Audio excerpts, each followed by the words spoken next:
മലയാള സിനിമയിലെ മുൻനിര നായികമാരിൽ ഒരാളാണ് നിഖില വിമൽ. ഇപ്പോഴിതാ നിഖില വിമലിന്റെ സഹോദരി അഖില വിമൽ സന്യാസം സ്വീകരിച്ചുവെന്ന റിപ്പോർട്ടാണ് പുറത്തുവരുന്നത്.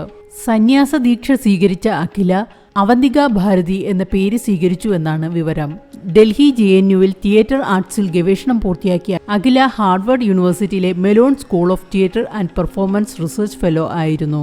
അഖിലയുടെ ഗുരുവായ അഭിനവ ബാലാനന്ദ ഭൈരവയാണ് സന്യാസത്തെക്കുറിച്ചുള്ള വിവരം ഫേസ്ബുക്കിലൂടെ ഷെയർ ചെയ്തത്.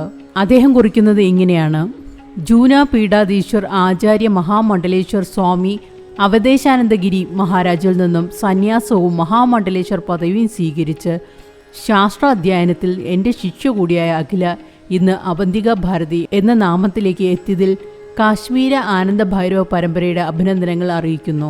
അഖിലയുടെ കാഷായ വസ്ത്രത്തിലുള്ള ഫോട്ടോകളും സ്വാമി അഭിനവ് ഷെയർ ചെയ്തിട്ടുണ്ട്. കലാമണ്ഡലം വിമലാദേവിയുടെയും MR പവിത്രൻ്റെയും മകളാണ് അഖിലയും നിഖിലയും. അമ്മയുടെ പാത പിന്തുടർന്ന് രണ്ടുപേരും നൃത്തം പഠിച്ചിട്ടുണ്ട്.